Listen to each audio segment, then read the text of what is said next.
Sir, सरकारने Hyderabad gadget लागू करण्याचा जी.आर. काढलाय. सरकारला असे अधिकार आहेत का जी.आर. काढण्याचा, हैदराबाद गॅझेट लागू करण्याचा? तत्पूर्वी जरंगे यांच्या आंदोलनाची समाप्ती यावर जयश्री पाटील आपलं मत व्यक्त करतील. मी आधीच सांगितलं होतं जरंग्याला की अरे बाबा, समाजाची फसवणूक करू नको, समाजातल्या तरुणाला अभ्यास करू दे, त्यांची दिशाभूल करू नको. काय खेळ मांडला होता जरंगेनी, तुम्ही स्वतः डोळ्यांनी पाहिले. चपट्यापासून आणलेले, भाडेत्रुई आणल्यासारखे लोक आणले होते आणि काही दिशाभूल करून माझे मराठा बांधव देखील आणले होते. आणि झालं काय, त्या दिवशीच वॉर्निंग दिली होती मी की आझाद मैदान खाली करायचं जरंगे, हे सगळं नाटक जमणार नाही. झालं ना, शेवटी दिशाभूलच. माझ्या मराठा समाजाच्या बांधवांना मला हे सांगायचंय की भावांनो, भूल तापाला बळी पडू नका. हे गुलाल उधळणं हे बस झालं आता. असं आरक्षण मिळणे नव्हे, हे कायदेशीर नाही. आरक्षण असं मिळू शकत नाही. त्याच्यासाठी संविधानिक बाउंड्रीज आहेत. सामाजिक मागासले पण असल्याशिवाय आरक्षण मिळू शकत नाही. माझ्या बांधवांनो, तुम्ही लक्षात घ्या. हा जरंग्या उठतो नाही म्हणतो मी आणतो आरक्षण, घेतल्याशिवाय मी जाणारच नाही, मी हे केल्याशिवाय होणारच नाही. शेवटी झालं ना, कोर्टाने दिला ना दणका. मग आता तोंड खाली करून काय जायचं, तर काहीतरी एक गॅझेट आणायचं जे ऑलरेडी अस्तित्वात आहे आणि म्हणायचं की झाला विजय, झाला विजय, उधळा गेला गुलाल. अरे किती दिशाभूल आहे माझ्या मराठा समाजातील लोकांची, बांधवांची. हे जरंग्या बस कर, लोकांना खालच्या भाषेत बोलणं बंद कर. हे संविधानाचं राज्य आहे. खरंच का तू कायद्याच्या बडग्यामध्ये एखाद्या वेळेस येशील ना, तर तुला खरंच पळताना भुई कमी पडेल. स्त्रियांचा उपमर्द करणं तू बंद कर. सन्माननीय संविधानिक पदावर असणारे मंत्री महोदय, सन्माननीय मुख्यमंत्री यांच्याविषयी, त्यांच्या आई बहिणींविषयी अशा भाषा बोलतोस तू. अरे खरंच लाज वाटायला पाहिजे. काय केलं 5 दिवस पावसामध्ये भिजत माझ्या मराठा समाजातील बांधवांची हरासमेंट केली जरंग्या. तू स्वतः तर गादीवर झोपलेला होता. मला माहित नाही तुझं काय उपोषण होतं ते. झोपलेला होता गादीवर आणि माझे बांधव भिजत होते. हेच का रे तुझं उपोषण? परवानगी कोणत्या दायऱ्यामध्ये गेली, त्याच्या टर्म्स अँड कंडिशन्स काय होत्या? फक्त हो हो म्हणून ते मान्य केलं आणि सगळ्या टर्म्स आणि कंडिशन ज्या कायद्याने तुला बाउंड्री घातलेल्या होत्या त्या सगळ्या मोडून तोडून तू समाजाला एक फेस समोर करतो, समाजाच्या पाठीमागे दडतो आणि दिशाभूल करतो. हे असं होणं नव्हे जरंग्या. मी तुला खरंच सांगते की आधीच मी सांगितलं होतं की अशा प्रकारे प्रेशर करून, दडपशाही करून जे मराठा बांधव आहे सरसकट ओबीसी असे होऊ शकत नाही, असे होऊ शकत नाही. कोणत्याही गॅझेटनुसार सरसकट एका क्लासला ट्रान्सफर करा म्हटलं तर होऊ शकत नाही. हे सगळी दिशाभूल आहे. माझ्या बांधवांना माझे असं सांगणं आहे की तुम्ही अभ्यास करा. मोदीजींनी दिलेलं आरक्षण ते खरं आरक्षण आहे. खरा अभ्यास करून तपासा. यांनी जे तुमची दिशाभूल केली त्या दिशा ईडब्ल्यूएस जे रिझर्वेशन आहे तेच रिझर्वेशन मध्ये तुम्ही मागे किती माझ्या मराठा बांधवांना फायदा झाला होता आणि आत्ताच्या रिझल्ट मध्ये माझे मराठा बांधव कुठे आहेत, किती मागे आहेत हे बघून घ्या. अभ्यास करा. उगाच याच्या बात्याला बळी पडू नका. हा समाजाच्या जीवावर घाणेरडे शब्द काढतो. माझे मराठा समाजाचे भाऊ असे घाणेरडे शब्द काढतात का? आई बहिणीला बोलतात का? हे नीचपणाचं वर्तन आहे. फक्त एक फोर्स उभा करायचा दिशाभूल करून आणि मोहरक्यावरून समोर यायचं आणि लोकांना आई बहिणीवर बोलायचं, चर्चा करायची, नको ते आश्वासनं द्यायचं. मी घेतल्याशिवाय राहणारच नाही आणि मी देणारच आणि माझ्या समाज बांधवाला मी हे करणारच. अरे मी तुझ्यातला मी संपव आधी जरंग्या. तू कोण आहेस सांग ना. कायदा देईल, संविधान देईल, संविधानानुसार मी घेईल. अरे असं बोल ना.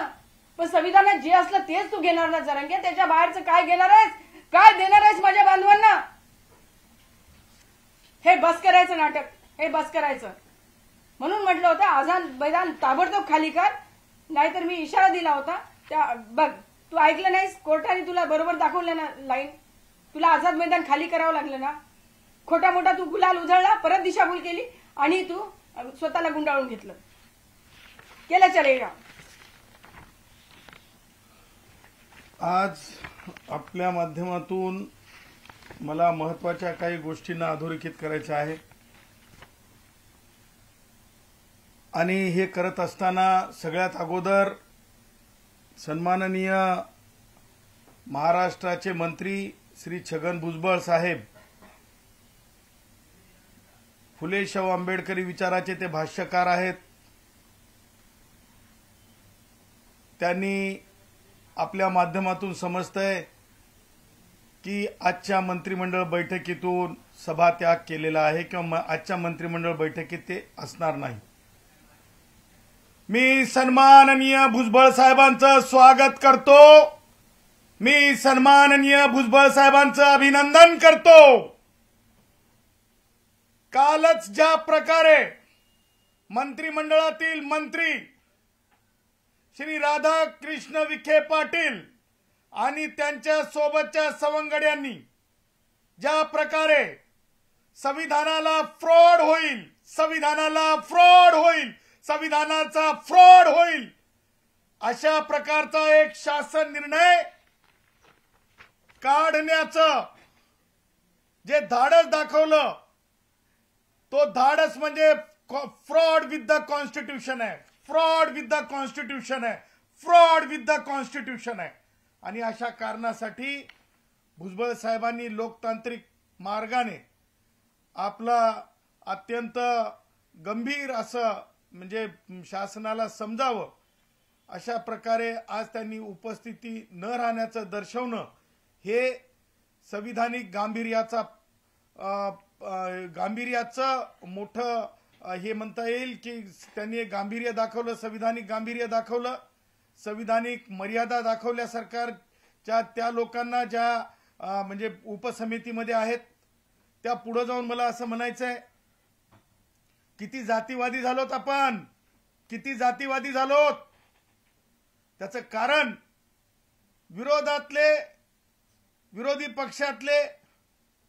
विरोधी पक्षातले सगळे मराठ्यांचे खासदार आमदार, सत्तेतले मंत्री मराठ्यांचे, सत्तेतले खासदार आमदार मराठ्यांचे, सगळे जर जातीच्या आधारावरच ठरवणार असतील, कुणाला त्या समित्यांमध्ये चर्चाही करायची किंवा नैसर्गिक न्यायानं दुसऱ्यांचं ऐकायचंही संधी नसेल तर भारताचं संविधान कशाला पाहिजे, भारताच्या संविधानात कशाला पाहिजे, हे कास्ट स्क्रुटिनी मॅन्युअल कशाला पाहिजे।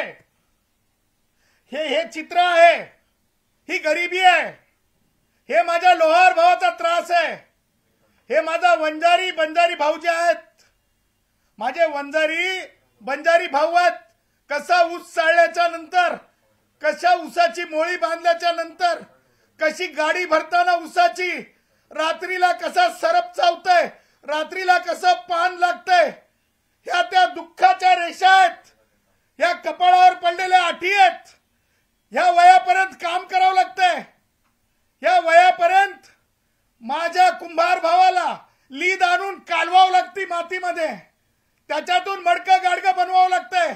आपण शी म्हणतो परंतु काम हे सोशल डिसेबिलिटी सोबत करावं लागतंय। माझा लोहार भाऊ, माझा घिसाडी भाऊ, हे सगळे जे माझे भाऊ आहेत, माझा कुणबी भाऊ, कोणते कुणबी आहेत हे तरी लक्षात ठेवा। कुणबीचा अर्थ डिक्शनरी मिनिंग काय, कुणबीचा डिक्शनरी मिनिंग शेती करणे। मग ब्राह्मण माणूस जर शेती करत असेल तर त्या काळामध्ये शेतकऱ्याला कुणबी म्हणलं जायचं, बौद्ध माणूस शेती करत असेल तर महार म्हणून, कुणबी म्हणून तो शेतीशी संबंधित आहे। मागासले पण कोणतं आहे कुणब्यांमधलं, त्या सुद्धा जाती, खेडुले कुणबी असतील, तिरळे कुणबी असतील, हे कुणबी सुद्धा निश्चित आहे केलेले मागासलेपणाचे, परंतु ती भूमिकाच पूर्ण आपण बदलून टाकली। आपण काय करायला निघालात, आपण संविधानाचे 3-13 वाजवायची हिम्मत एकत्रित येऊन करण्याचे काही कारण नाही। मुख्यमंत्री महोदय ब्राह्मण समाजाचे आहेत, मुख्यमंत्री महोदय ब्राह्मण समाजाचे आहेत, मुख्यमंत्री महोदय ब्राह्मण समाजाचे आहेत, घेरू नका.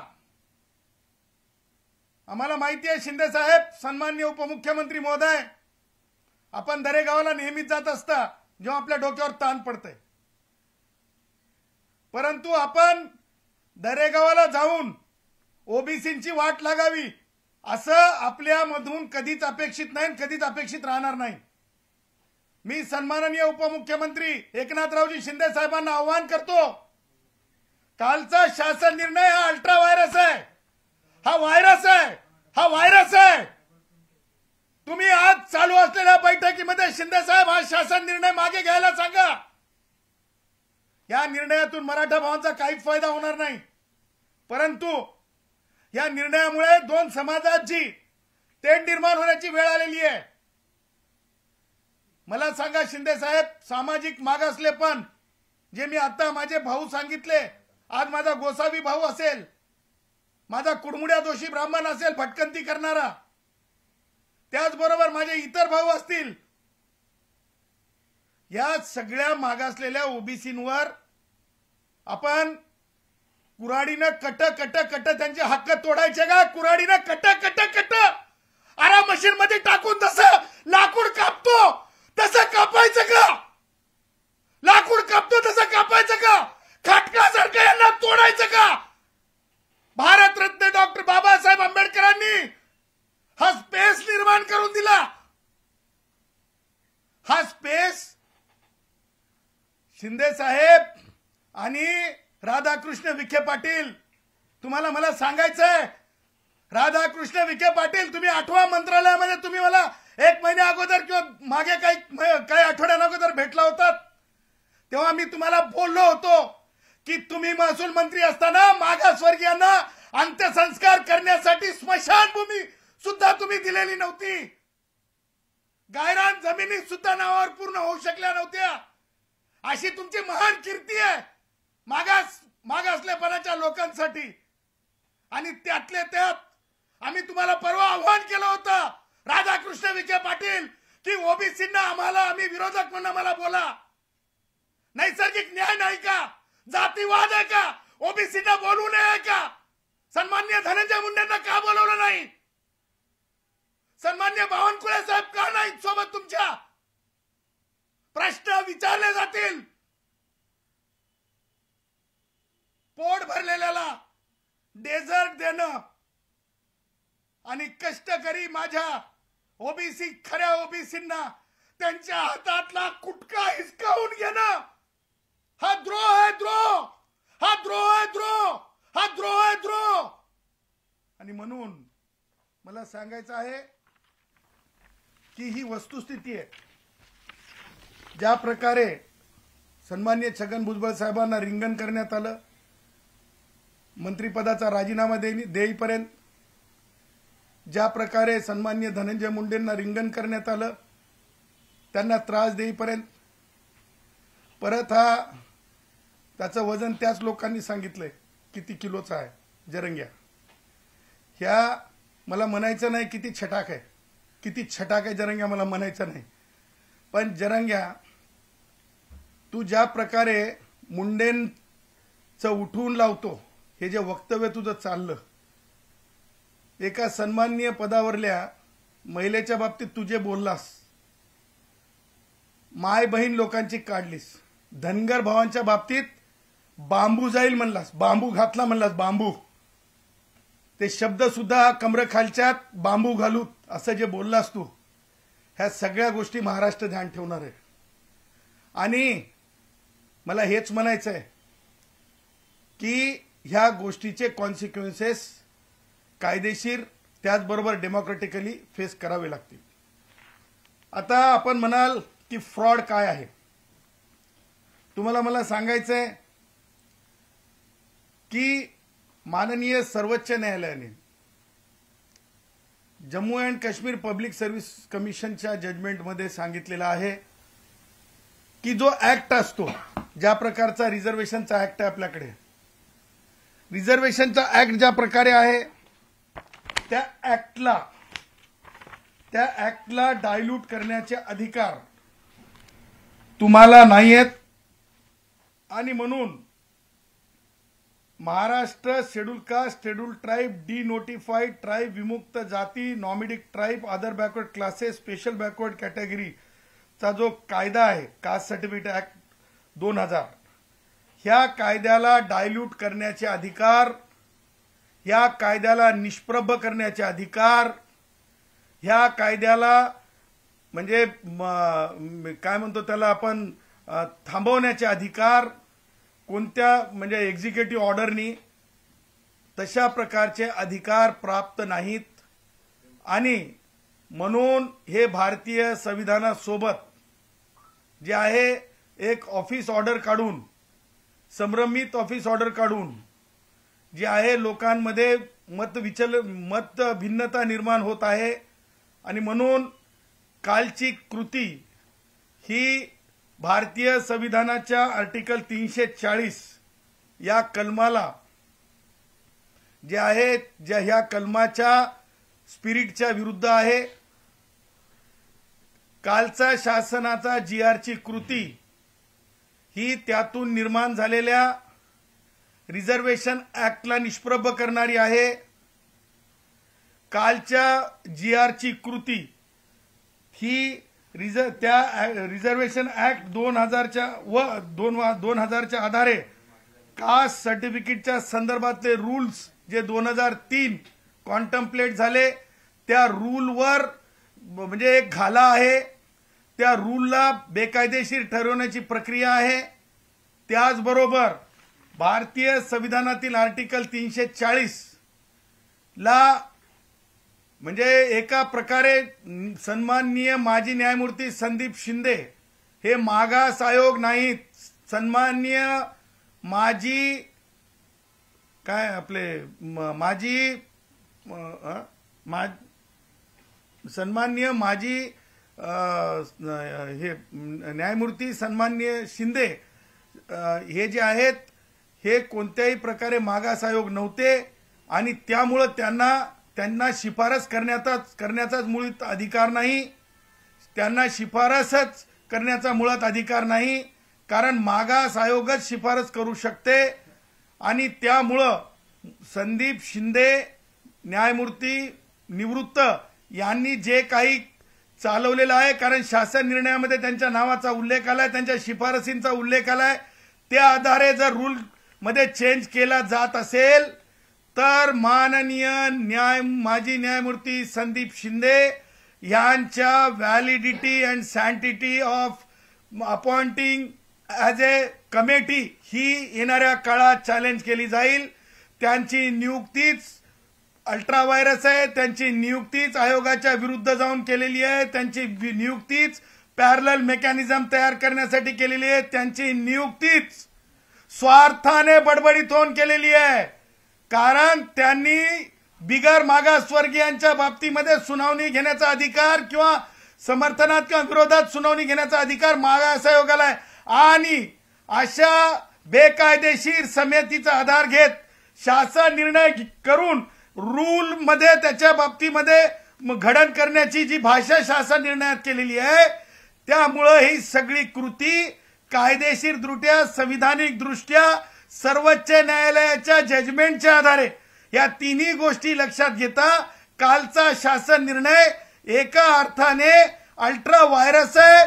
फ्रॉड केलाय कॉन्स्टिट्यूशन सोबत, फ्रॉड केलाय कॉन्स्टिट्यूशन सोबत, फ्रॉड केलाय कॉन्स्टिट्यूशन सोबत आणि ह्या सगळ्या गोष्टी सामान्य जनतेपर्यंत लक्षात आणून देण्यात येतील, सामान्यांपर्यंत पोहोचवण्यात येतील आणि ह्याच्यामध्ये ज्या प्रकारे म्हणजे घडवून आणलं गेलं हे अत्यंत वेदनादायी आहे. वेगळं सांगण्याची गरज नाही. त्या पुढे जाऊन मला तुम्हाला सांगायचं आहे जरंगेच्या ह्या शासन निर्णयाच्या माध्यमातून जरंगे स्वतःच्या स्वार्थासाठी मराठा समाजाची देखील त्यांनी फसवणूक केली, जे जयश्री पाटलांनी सांगितली. ह्या काल जो शासन निर्णय झाला 2 सप्टेंबर 2025 ला तो शासन निर्णयाच्या आधारे एकही जात प्रमाणपत्र दिलं जाऊ शकत नाही, एकही जात प्रमाणपत्र दिलं जाऊ शकत नाही, एकही जात प्रमाणपत्र दिलं जाऊ शकत नाही. कारण जो आधार सांगितला अफिडेव्हिट देऊन करा ते सेकंडरी इव्हिडन्स आहे, ते सेकंडरी इव्हिडन्स आहे, ते सेकंडरी इव्हिडन्स आहे. त्याच्यामुळे सेल्फ डिक्लेरेशनला काही अर्थ उरत नाही. कारण स्पष्ट आहे की जोपर्यंत तुम्ही त्या वर्गामध्ये मागास ठरत नाही तोपर्यंत त्या आधारे अशा प्रकारचं अफिडेव्हिट चालत नाही. अफिडेव्हिट फक्त जे चालण्याची जी प्रक्रिया आहे ती दाखल करण्यासाठी आहे. तुम्ही पुराव्यासाठी ती प्रक्रिया पूर्ण करू शकत नाही. जोपर्यंत पुख्ता सबूत तुम्ही देत नाहीत आणि पुख्ता सबूत नाहीत असं 2001, 2002, 2005 आणि जयश्री पाटील विरुद्ध मुख्यमंत्री महाराष्ट्र राज्य या जजमेंटमध्ये कुणबी आणि मराठा हे वेगळ्या जाती आहेत हे स्पष्ट झालेलं आहे. त्याच्यामुळं माझे मराठा भाऊ जबरदस्तीनं मागासवर्गीय कुणबी म्हणून ठरू शकत नाहीत हे मी पुन्हा एकदा सरकारला सांगत आहे. आजच्या कॅबिनेटमध्ये झालेला निर्णय वापस घ्यावा. श्री राधाकृष्ण विखे पाटील जे त्यांचे पुढारी मोरके झाले होते त्यांनी माफी मागावी संबंध ओबीसी समाजाची. राधाकृष्ण विखे पाटील तुम्ही ओबीसींना भटक्यांना ऐकलं का? तुम्ही मंत्री सुद्धा आहात. तुम्हाला नैसर्गिक न्याय कळत नाही का की केवळ टेकन टू बी ग्रँटेड तुम्ही समजलं? माझ्या धनगर भावाला ऐकलं का तुम्ही? माझ्या वंजारी भावांना ऐकलं का? माझ्या माळी भावांना ऐकलं का? माझ्या साळी भावांना ऐकलं का तुम्ही न ऐकता केलेली कारवाई मला कोणत्या समाजाला हिनवायचं नाही.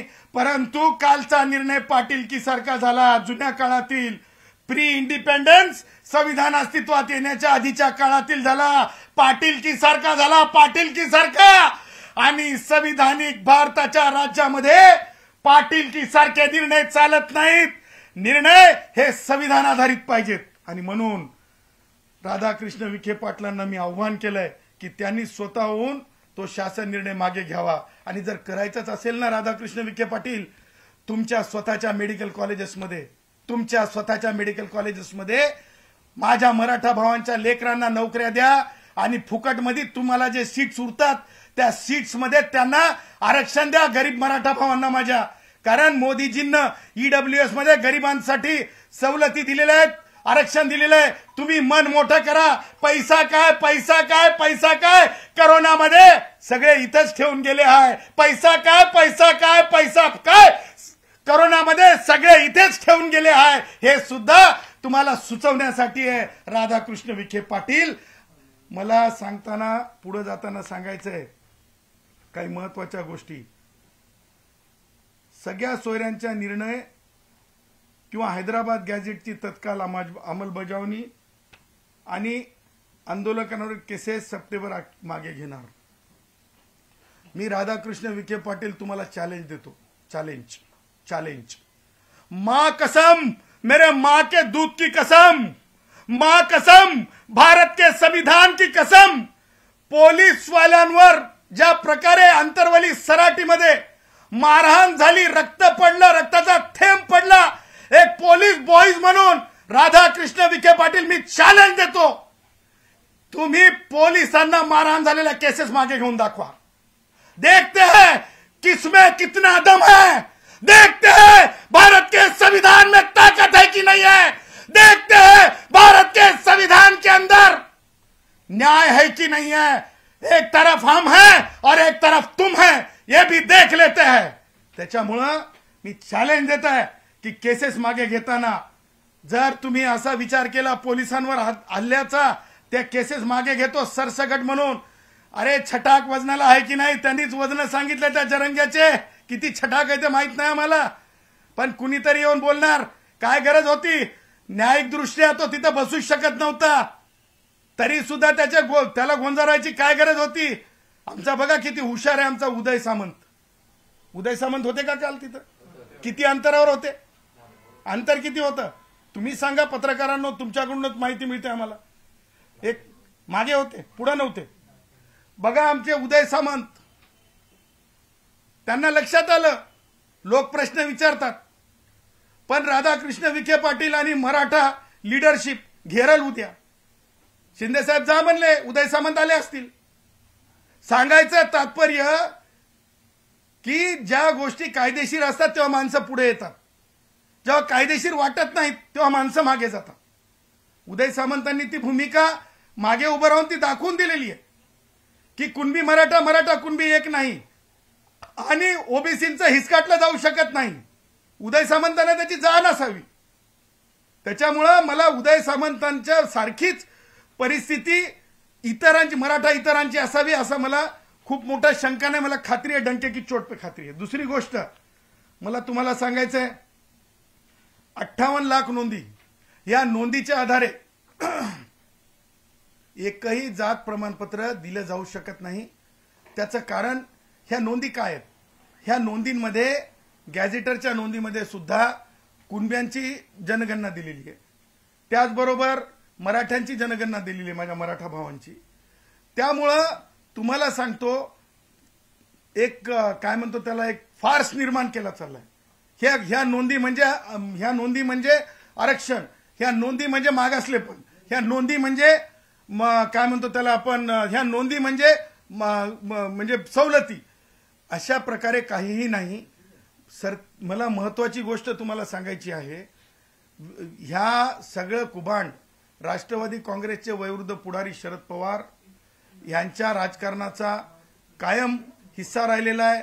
Instability Wien not in power, instability Wien not in power, हे नेहमी राष्ट्रवादी काँग्रेसचे वयोवृद्ध पुढारी शरद पवार किंवा काँग्रेस यांची कलाकारी राहिलेली आहे. आणि म्हणून त्या कलाकारीच्या अनुषंगानं मला तुम्हाला सांगायचं आहे की ज्या आधार तयार करण्यात आला, हे आधार ह्याच्यासाठी तयार करण्यात आला की रिन्युअल ऑफ लिडरशिप. परंतु स्वतःच्याच कन्येसोबत जे सार्वजनिक सामाजिक अपमान झाला त्यातून शरद पवार थोडे बॅकफुटवर आलेत.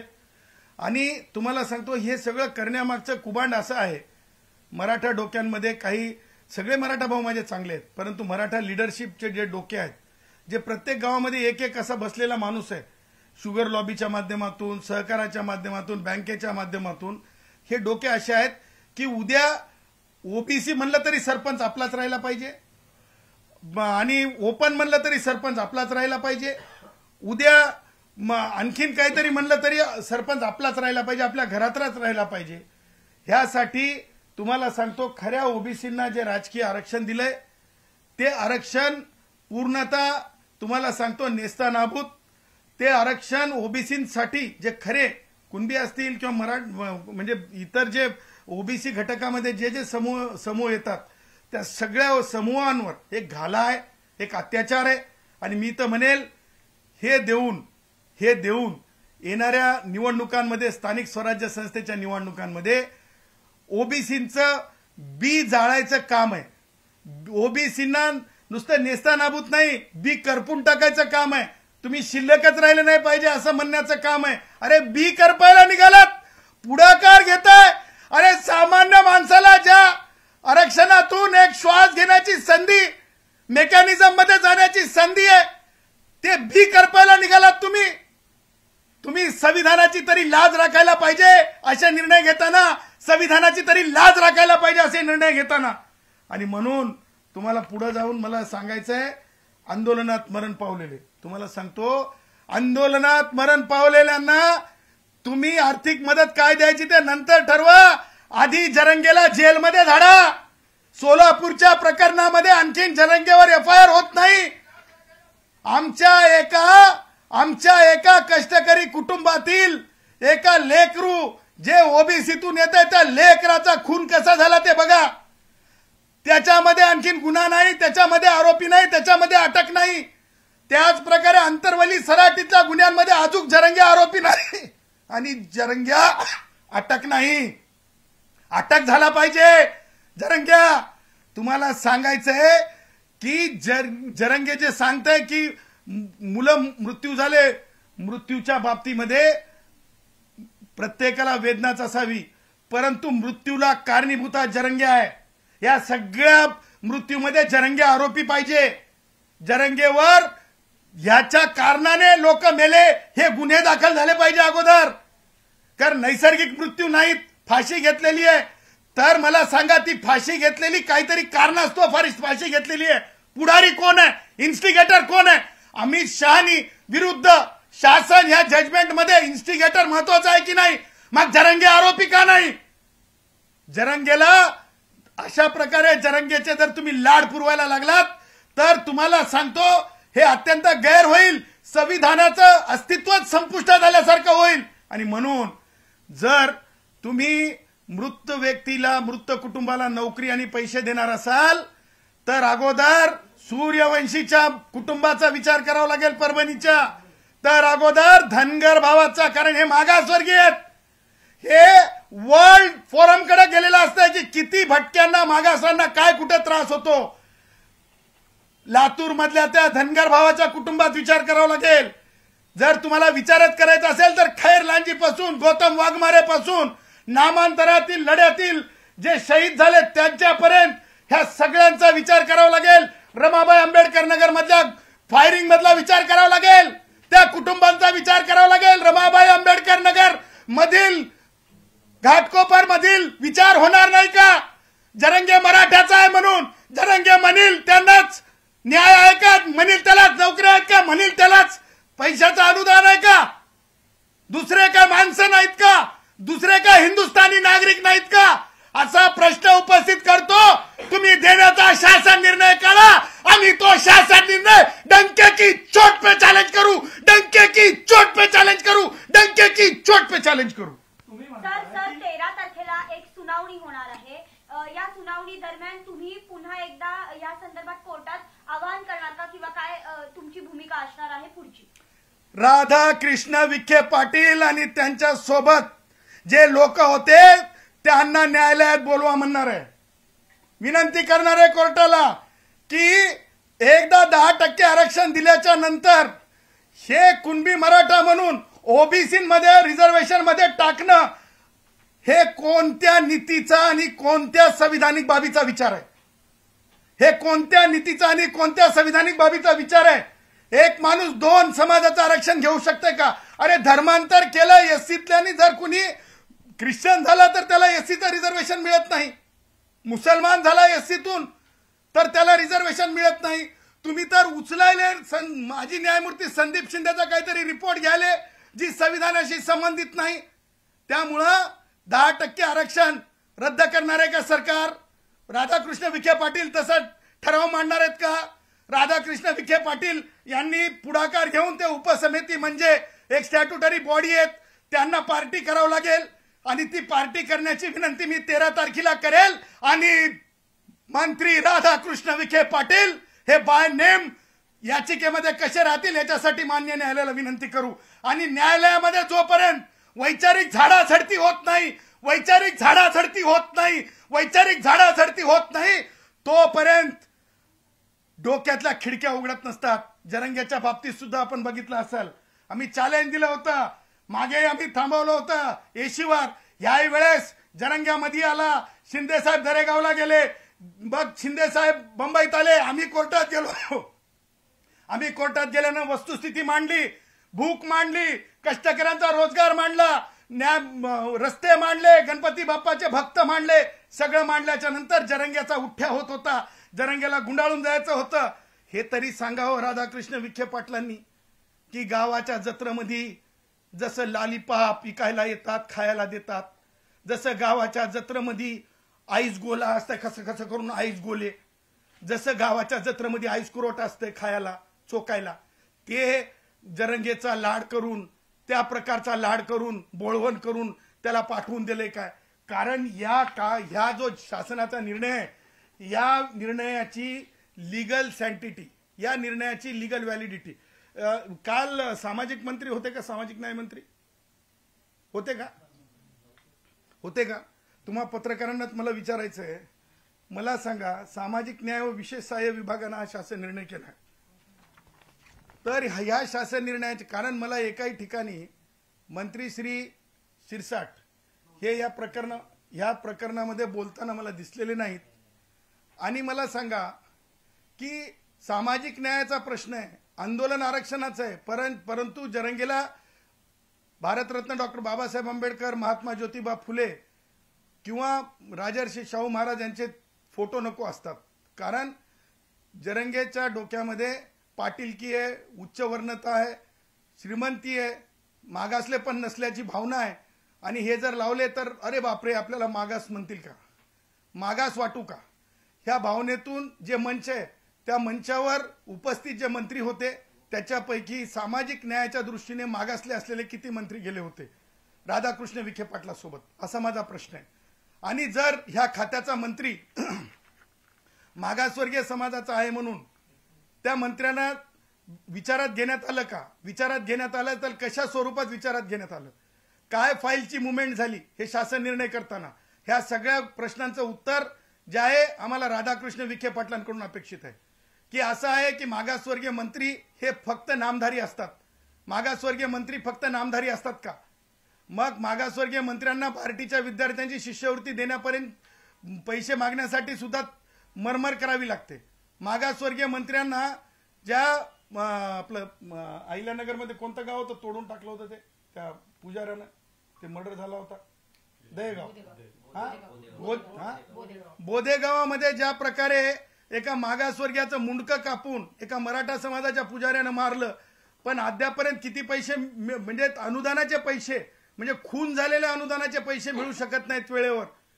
मंत्री महोदयांनी त्याच्यात लक्ष घालून सुद्धा किती मिळाले, ह्या सगळ्या गोष्टी फार मॅटर करतात. आणि म्हणून किती उशिरा मिळाले किंवा नाही मिळाले हे सुद्धा तपासून आवश्यक आहे. म्हणजेच टेकन टू बी ग्रँटेड केलं जातंय की काय, असाही प्रश्न आहे. म्हणून सन्माननीय भुजबळ साहेब असतील, सन्माननीय मग जे जे कोणी असतील जे आरक्षणाच्या दायऱ्यात येतात, मग ते भटकंती करणाऱ्या ब्राह्मणांपासून मग सगळ्या महिला असतील, महिलांना सुद्धा आज जे समानतेचं स्थान नाही त्यांच्यासाठी सुद्धा उभं राहणं हे आमचं कर्तव्य आहे. आणि ह्या सगळ्या कर्तव्यातून जातीयतेतून नाही, जात जाता जात नाही, जात जाण्यासाठी तर इनलेशन ऑफ कास्ट आहे, स्त्री पुरुष समानता. जरंगेच्या आंदोलनात आपण पाहिलं असेल की महिला नव्हत्या.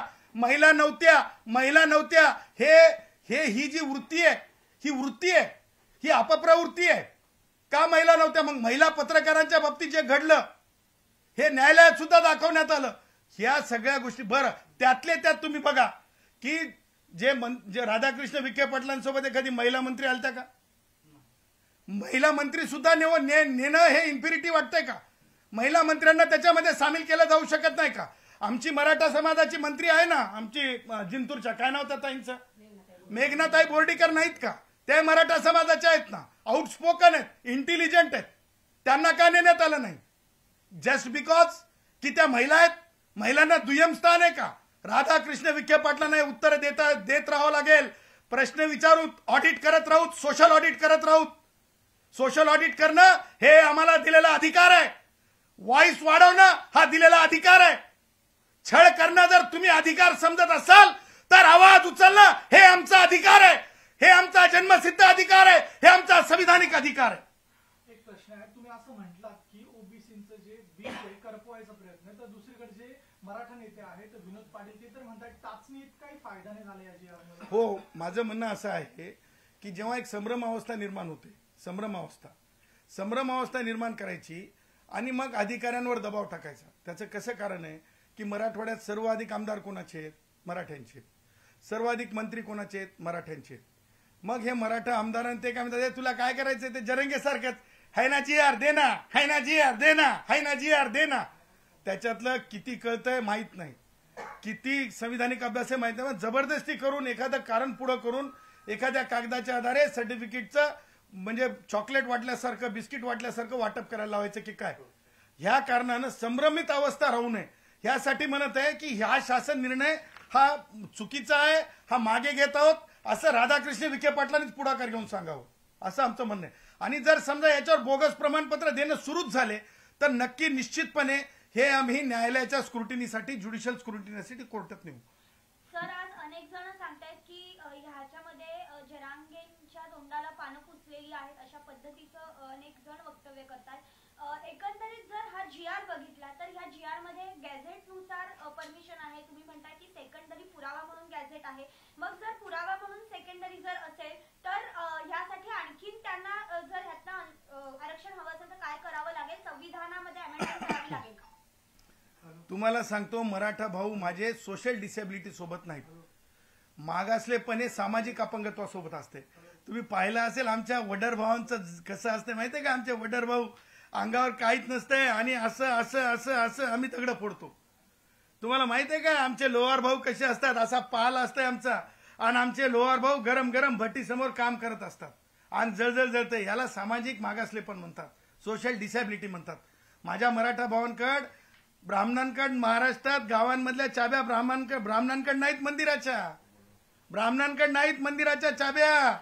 महाराष्ट्रामध्ये मराठ्यांकड मंदिरांच्या चाब्या आहेत, मागासलेले नाहीत, सामाजिक मागासलेले. त्याच्यामुळं माझ्या मराठा भावांना आरक्षणाचा लाभ मागासवर्गीय म्हणून मिळणं ओबीसीतून हे अशक्य कोटीतली गोष्ट आहे, अशक्य कोटीतली गोष्ट आहे. आणि राहिला प्रश्न जरंगेच्या तोंडाला पाणी पुसलं. मी तुम्हाला सांगतो, मुद्दा आहे संभ्रम अवस्थेतून काहीतरी मिळवणे हा आहे. आणि खऱ्या अर्थानं जरंगेला गुंडाळून तर काय बेकायदेशीर असल्यामुळे कोर्टानं सांगितलं होतं 3 वाजताच गुंडाळून जाय म्हणून, 3 वाजता गुंडाळून जाय म्हणून, 3 वाजता गुंडाळून जाय म्हणून. हे कधी सांगितलं होतं कोर्टाने? 3 वाजेपर्यंत जायला सांगितलं होतं. मी तर त्याच्या पुढे जाऊन म्हणतो, जरंगेनं कातडी बचावण्यासाठी मराठा मंत्र्यांना एकत्र केलं आणि काहीतरी माझ्या हातात द्या ज्याच्यामुळे मला पुन्हा एकदा गुलाल उधळता येतील. काहीतरी माझ्या हातात द्या म्हणजे गुलाल उधळता येतील. हे गुलाल उधळून घेतला. परंतु ह्या चुकीच्या कागदाच्या आधारे कोणीही महसूल अधिकाऱ्याने सेकंडरी एव्हिडन्सच्या आधारे कोणीही महसूल अधिकाऱ्याने, नायब तहसीलदारांनी, डेप्युटी कलेक्टरनी, कास्ट स्क्रुटिनी ऑफिसरनी या शासन निर्णयाच्या सोल आधारे कोणत्याही माझ्या मराठा भावांना कुणबी या वर्गात नेऊन बसवू नये, माझ्या मराठा भावांना कुणबी या वर्गात नेऊन बसवू नये असं मी त्यांना आव्हान करतो. कारण ते परसे इलिगल ठरतंय, परसे इलिगल ठरतंय. सध्या काल जे शासन जीआर काढण्यात आले त्या जीआरच्या विरोधात तुम्ही कोर्टात जाणार आहात का? कधी कोर्टात जाणार आहात आणि कशा प्रकारे हे चॅलेंज करणार? बघा, हे शासन निर्णय तर आमच्या ढोबळ म्हणजे गुराखी भाषेमध्ये हे जरंगेला आईस्क्रेट खायला दिल्यासारखं आहे. हे शासन निर्णय तर आमच्या गुराखी भाषेमध्ये जरंगेचा चमडी बचाव कार्यक्रम आहे. हे शासन निर्णय तर आमच्या गुराखी भाषेमध्ये जत्रेमध्ये ज्या प्रकारे आईस गोळे खायला मिळतात तसा आईस गोळा दिलेला आहे त्याला खायला. थंडा थंडा कूल कूल, थंडा थंडा कूल कूल, थंडा थंडा कूल कूल करून जरंगेला धाडलेलं आहे. त्याच्यामुळे या शासन निर्णयाच्या आधारे हे धाडण्यासाठी होतं. गावाकडे धाडण्यासाठी, जरंगेला गावाकडे धाडण्यासाठी शासन निर्णय आला हो आला, शासन निर्णय आला हो आला. जरंग्याला गावाकडे धाडण्यासाठी, जरंग्याला गावाकडे धाडण्यासाठी शासन निर्णय आला हो आला, आला हो आला. चॉकलेट देऊन गेला, आईस्क्रोट चारून गेला, चॉकलेट देऊन गेला, आईस्क्रोट चारून गेला. काल जी सुनावणी सुरू होती ती अद्याप देखील सुरू आहे. आता कोर्टाने म्हटलेलं आहे की जी मुंबईमध्ये आंदोलक आले त्यामुळे जी मालमत्ताची नासधूस झाली त्याला कोण जबाबदार? हे माननीय सर्वोच्च न्यायालयाने अमित शहानी विरुद्ध महाराष्ट्र शासन या खटल्यात अगोदरच सांगितलेलं आहे. आणि त्या अर्थानं आज जरंग्या तिथून उठून गेलेला असल्यामुळं आणि जरंग्यावर कारवाई करणं अभिप्रेत असल्याने आमची तक्रार त्या जरंग्यावर FIR करा म्हणून आहे. जरंगेच्या खिशातून ते पैसे वसूल झाले पाहिजे जे GDP लॉस होत असते. ते अमित शहानीच्या जजमेंटमध्ये आहे, आमच्या IA मध्ये आहे. परंतु आज जरंग्या तिथून गेले असल्यामुळे जरंगेला अफिडेव्हिट फाईल करावं लागेल, जरंगेला पुढं त्या गोष्टीला सामोरं जावं लागेल. ह्या सगळ्या गोष्टी न्यायिक प्रक्रियेच्या आहेत आणि त्याला थोडा काळ लागेल. परंतु उद्धव ठाकरे असेल, संजय राऊत असेल, राष्ट्रवादी काँग्रेसचे वयोवृद्ध पुढारी शरद पवार असतील, माझी बहीण सुप्रियाताई असेल, त्याचबरोबर जे तिथं भेटायला गेले, बडेजाव केला, कुर्मे सलाम केला, त्या सगळ्यांकडून जरंगेला सिंपथायझर म्हणून सगळ्यांच्या खिशातून वसुली सुद्धा होऊ शकते. कारण असं मान्य सर्वोच्च न्यायालयाचे निरीक्षण आहे. एका बाजूला तुम्ही म्हणताय की हे कोर्टात टिकणार नाहीये, दुसऱ्या बाजूला भाजपचे नेते म्हणतायत की मराठा समाजाला फडणवीसांनी न्याय दिला याच्यातून. मला एक सांगा, सिंपल गोष्ट आहे, कोण म्हणलंय ते नाव सांगा मला. प्रवीण दरेकर बघा, ऐका, मला तुम्हाला हे सांगायचं आहे की मुख्यमंत्री देवेंद्रजींनी त्यांच्या कॅपॅसिटीमध्ये ह्या अगोदर जे करता आलं म्हणजे वेगवेगळ्या शैक्षणिक संस्थांनाचा निधी असेल, वसतिगृह असतील किंवा 10% रिझर्वेशन दिलं जे आम्ही चॅलेंज केलं, हा एक पार्ट आहे. परंतु प्रवीण दरेकर असं म्हणालेत का की ओबीसीतलं काढून मराठ्यांना द्या? मूळ मुद्दा असा आहे की प्रवीण दरेकरांचं किंवा चित्रा वाघांचं मी डंके की चोट पे सांगतो की ते कधीच आयुष्यात म्हणू शकत नाहीत की ओबीसींचं काढा आणि ते मराठ्यांना द्या, असं कधीच म्हणू शकत नाहीत. कारण बघा, त्याला तुमचा प्रश्न ज्या प्रकारे विचारला गेला, न्याय दिला म्हणजे काय? हा शासन निर्णय ज्या प्रकारे काढण्यात आला, ह्या शासन निर्णयातून किती न्याय आहे मला सांगा? हे जरंगेचा कातडी बचाव कार्यक्रम आहे असं माझं म्हणणं आहे. पण सर, आपण जर बघितलं सध्या तर ओबीसीचं आरक्षण त्याच्यासाठी स्ट्रेच करावं लागेल असं देखील म्हटलं जात आहे जर मराठ्यांना अशा पद्धतीने आरक्षण द्यायचं असेल. ऑलरेडी 19% आरक्षण आहे, 52% राज्याची कॅपॅसिटी झालेली आहे आणि ह्या सगळ्यामध्ये जर पुन्हा काही करायचं असेल तर नेमकं काय करावं लागेल? मग ते हायकोर्ट, सर्वोच्च न्यायालय, त्याचबरोबर दोन्ही जे आपले हाऊसेस आहेत तिथे जावं लागेल. बघा, लक्षात ठेवा, 52% रिझर्वेशन नाही आज महाराष्ट्रात. आज महाराष्ट्रात 72% रिझर्वेशन आहे. 52% रिझर्वेशन आहे, 10% परत ईडब्ल्यूएस रिझर्वेशन आहे आणि 10% मराठा रिझर्वेशन आहे. समजलात? त्याच्यामुळे तुम्हाला सांगतो मी, 72% रिझर्वेशन झालंय. मुळामध्ये फक्त 62% रिझर्वेशन राहू शकतंय, 52% नाही 62% राहू शकते, कारण 10% सुप्रीम कोर्टानं मान्य केलेलं आहे. त्याच्यामुळे ईडब्ल्यूएस आणि 52% असं 62% राहू शकतंय. त्याच्यावर 1% रिझर्वेशन वाढू शकत नाही. आणि संविधानिक म्हणजे तुम्ही म्हणताय ना की शेड्यूलमध्ये टाकून किंवा आरक्षणाची मर्यादा वाढवली जाऊ शकत नाही, कारण ते भारतरत्न डॉक्टर बाबासाहेब आंबेडकरांच्या विचाराला काळीमा फासणे आहे, हरताळ फासणे आहे. कारण भारतरत्न डॉक्टर बाबासाहेब आंबेडकरांचं स्पष्ट मत आहे की अधिकचं मेजॉरिटी रिझर्वेशन करणं हे रिव्हर्स डिस्क्रिमिनेशन आहे, म्हणजे उलटा अन्याय करणं आहे. बाबासाहेब आंबेडकर खुल्या वर्गातले, मग ते एससीतले गुणवंत असोत की ब्राह्मणातले गुणवंत असोत की जैनातले गुणवंत असोत, मराठ्यांचे गुणवंत असोत, सगळ्यांसाठी खुल्या वर्गातल्या जागांचे संरक्षक सुद्धा भारतरत्न डॉक्टर बाबासाहेब आंबेडकर आहेत. आणि देशात काय जगात सुद्धा भारतरत्न डॉक्टर बाबासाहेब आंबेडकरांच्या कोणत्याच विचाराला आतापर्यंत चॅलेंज झालेलं दिसलं नाही, मान्यताच मिळालेली आहे. आणि त्यामुळं ही सगळ्यांची सर्वंकष जिम्मेदारी आहे. जर तशा प्रकारचं आरक्षण संविधानातूनच वाढवण्याचा प्रयत्न झाला, आधीच 72%, 10% वाढवलं तर 82% होणार, तर मिनर्वा मिल जे इंदिराजींच्या हयातीमध्ये अशा प्रकारे म्हणजे पार्लमेंटमध्ये जाऊन एखादा निर्णय घेण्याचा प्रयत्न केला, त्या निर्णयाला देखील सर्वोच्च न्यायालयामध्ये पुन्हा चॅलेंज होऊ शकतो आणि तो निर्णय निष्प्रभ झालेले आहेत. तशा प्रकारचे जे संविधानिक ढाच्याच्या, संविधानिक मूल तत्वाच्या विरुद्ध जातात ते निर्णय टिकत नसतात, हे मला तुम्हाला आवर्जून सांगायचं आहे. तसंच कालचा जो जरांगे पाटलांचं आंदोलन सोडवल्यानंतर गुलाल उधळला गेला, त्याच्यानंतर ओबीसी बांधव जे आहेत ते काही महाराष्ट्रातले त्यांच्या मनात भीती आहे की आपलं आरक्षण जातंय का, कमी होतंय का, अस्वस्थ आहे ओबीसी समाज, त्यांना काय सांगाल? आणि यालाच धरून एक प्रश्न आहे, आता ओबीसी साठी सुद्धा उपसमिती स्थापन करण्यात येण्याची शक्यता आहे. नाही, मुद्दा असा आहे की उपाशी ठेवायचं आणि स्वयंपाकाला लावतो म्हणायचं, स्वयंपाक करायला लावतो म्हणायचं, हा मुद्दा आपण बार्टीच्या, महाज्योतीच्या आणि सारथीच्या बाबतीत पाहतो. मराठ्यांसाठीची संस्था अगोदर तिला पैसे द्यायचे, नंतर बार्टी आणि महाज्योतीसाठी मात्र विद्यार्थ्यांना आझाद मैदानावर यायला लावायचं. हा मुद्दा तुम्हाला सांगतो, मराठा मंत्र्यांच्या डोक्यात बसलेली जात जात नाही की काय, जात जात नाही की काय, अशा मुद्द्यातून निर्माण होतो. आणि म्हणून तुम्हाला सांगतो, उपसमित्या जातीच्या नावाखाली करू नका. उपसमित्यांमध्ये जे म्हणजे राधाकृष्ण विखे पाटलाला अपॉइंट करून जे केलं तेच आता ओबीसी म्हणून करू नका. मंत्रालय हे एक सरकारचा भाग असते, त्याच्यामुळे सगळ्या जातींना त्याच्यात स्थान असलं पाहिजे आणि सगळ्यांचं ऐकलं पाहिजे. त्याच्यामुळं जी उपसमिती मराठा समाजासाठी निर्माण केलेली आहे, ती उपसमितीचा अर्थ मला समजत नाही की कशासाठी आहे. आपण किती जातीवादी झालो, म्हणजे दुसरा ब्राह्मणाचा माणूस जर त्या समितीत राहिला तर तो मराठ्यांच्या विरोधात बोलणार आहे का? जर त्याच्यामध्ये बौद्धाचा माणूस आला तर तो मराठ्यांच्या विरोधात बोलणार आहे का? असं टेकन टू बी ग्रँटेड आहे का? ह्या सगळ्या गोष्टी ज्या आहेत, ठीक आहे, ह्या सगळ्या गोष्टी ज्या आहेत, ह्या सगळ्या ज्या गोष्टी आहेत त्या अत्यंत म्हणजे महत्वाच्या आहेत. आणि तुम्हाला सांगतो की ओबीसी भावांनो, तुम्ही त्रास करून घेऊ नका.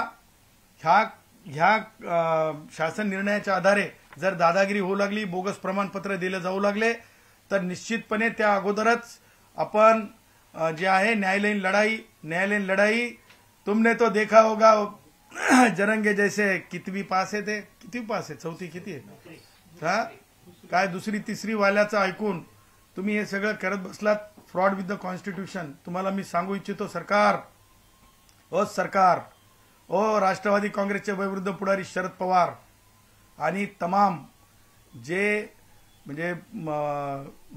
भारतीय संविधानाला मानणारे आहेत त्यांना मला सांगायचं आहे की ही वेळ आहे की जातीपासून संविधानाकडे नेण्याची, जातीपासून संविधानाकडे नेण्याची सगळ्यांनी उठून उभं राहावं. आणि त्याच्यात एक महत्वाची गोष्ट करावी की आपण 1 कोटी लोक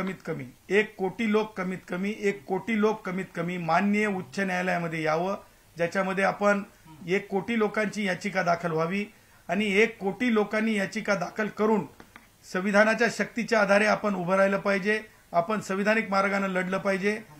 ओबीसी समाजातील सर्व युवकांना माझी विनंती आहे, कोणी सुद्धा कायदा हातात घेऊ नका, नाहीतर जरंगेत आणि आपल्यात फरक राहत नाही. भारतरत्न डॉक्टर बाबासाहेब आंबेडकरांच्या संविधानाने सांगितलेलं आहे, एखादा शासन निर्णय चुकीचा असेल, एखादा कायदा चुकीचा असेल तर ह्यापूर्वी आपण मराठा आरक्षणाचा कायदा जयश्री पाटीलजी यांच्या नावे चॅलेंज केला आणि तो रद्द करून घेतलं होतं. त्याच प्रकारे ते तर कायदा होता, हे तर शासनाचा निर्णय आहे आणि हे निर्णय सुप्रीम कोर्टाच्या आणि कायद्याच्या आणि आरक्षण कायद्याच्या विरुद्ध जाऊन काढलेला आहे आणि हा फार्स आहे. आणि ह्या फार्सच्या आधारे जर म्हणजे द्याच प्रमाणपत्र म्हणून दादागिरी चालू झाली तर आपण 1 कोटी लोक प्रत्येक गावातून वाडीतून तंड्यातून, जे तांडा असेल आपला, वाडी असेल आपली, गाव असेल आपलं, जयभीमनगर असेल, माता रमाबाई आंबेडकर नगर असेल, महात्मा ज्योतिबा फुले नगर असेल, जे आपली नगर आहेत, जे ठिकाण आहेत, सगळीकडून जे आहेत अधिकाधिक लोकांनी कोर्टामध्ये याचिका दाखल कराव्यात आणि त्या एकत्रित याचिका कोटींमध्ये असाव्यात आणि दाखवून द्यावं की खरोखर महात्मा ज्योतिबा फुले, आई सावित्रीबाई फुले, भारतरत्न डॉक्टर बाबासाहेब आंबेडकर आणि राजर्षी शाहू महाराजांनी खऱ्या अर्थाने ज्या लोकांना जे जीवदान दिलेलं आरक्षणाच्या माध्यमातून त्या आरक्षणाची चोरी होऊ शकत नाही, त्या आरक्षणाला हरताळ फासली जाऊ शकत नाही, हे आपण कायदेशीर दृष्ट्या दाखवून देऊ. आणि त्यामुळं ओबीसी भावांना माझी विनंती आहे, जाळपोळीच्या कोणी मागे लागायचं नाही, शासन निर्णय कोणी जाळायचा नाही, शासन निर्णयाच्या विरुद्ध निवेदन द्या, परंतु शासन निर्णयाचं दहन करू नका.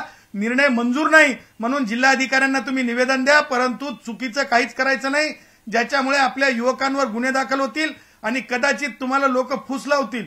त्या कोणत्याही फुसला बळी पडू नका, घाबरून जाऊ नका. संविधानात ताकद आहे, जरंगेला गुंडाळून जावं लागत असेल, एवढे मराठ्यांचे मंत्री असताना, उपमुख्यमंत्री 2 मराठ्यांचे असताना जरंगेला गुंडाळून जावं लागतंय, जरंगेचं थांबवावं लागतंय, जरंगेला गावाकडेच व्हावं लागतंय, जरंगेला आईस्क्रीम थंडा कुल खावंच लागतंय, तर घाबरून जायचं नाही. गुणरत्न सदावर्ते, जयश्री पाटील आणि तुमच्या सोबत माननीय भुजबळ साहेब असतील, तायवडे साहेब असतील, त्याचबरोबर मुंडे कुटुंबीय असतील, त्याचबरोबर हक्के असतील, त्याचबरोबर मंगेश असेल, हे सगळी, मग प्राचार्य सायन्स कॉलेज नांदेडचे शिंदे साहेब असतील, हे सगळी आणि त्यासोबत ज्यांची नावं घेतली नाही, ही सगळी माणसं कायदेशीर दृष्ट्या परिपक्व आहेत. श्री लिंगे साहेब असतील सोलापूरचे, ही राजाराम पाटील असतील अलिबागचे, ही सगळी माणसं जे आहेत तुमच्या सोबत आहेत. तुमच्या हक्काला धक्का लावला जाणार नाही, तुम्हाला चुकीच्या मार्गाने नेलं जाणार नाही, त्या पावशेरीसारखं, त्या छटाक्यासारखं, त्या देशीसारखं. आपण